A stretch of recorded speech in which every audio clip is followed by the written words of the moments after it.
As I record this, over the next few days, people up and down the country and all over the world will be celebrating Easter.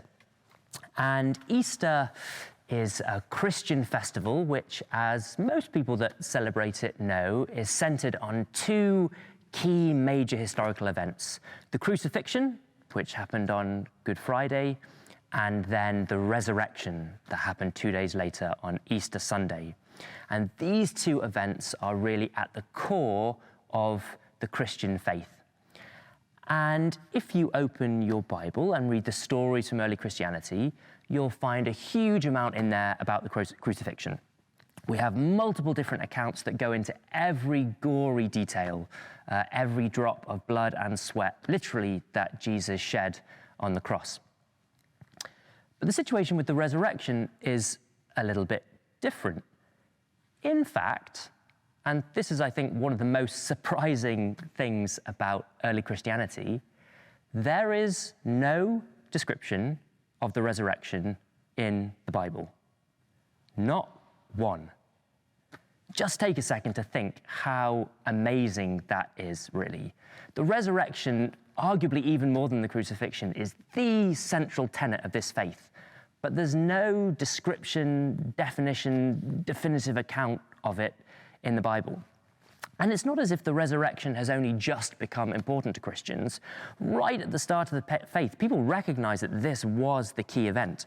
And actually, the first passage that I want to share with you today is from one of the earliest documents we have from early Christianity. It's a letter by a guy called Paul, who's one of the most important figures in Western history. He's responsible for the spread of Christianity. And in one of the first documents to survive from early Christianity, a letter, dates to probably the 50, 55 AD, so maybe about 20 years after the resurrection. The letter is called 1 Corinthians, which just means it's Paul's first letter to the church in Corinth. And he says this.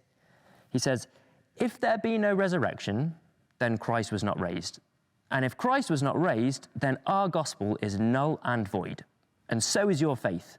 And we turn out to be lying witnesses for God, because we bore witness that he raised Christ to life, whereas if the dead are not raised, he didn't raise him. For if the dead are not raised, it follows that Christ wasn't raised.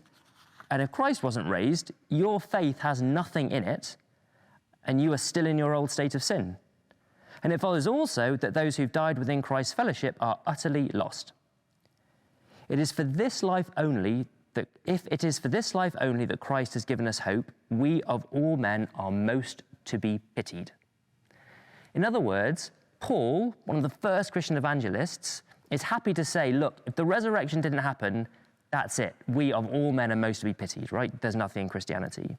So he recognized that the resurrection was the key facet of the faith, and yet there's no real description of it in the Bible.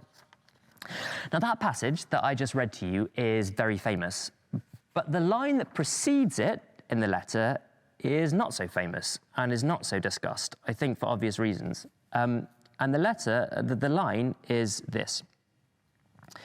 "Now, if this is what we proclaim, that Christ was raised from the dead, how can some of you say that there's no resurrection of the dead?"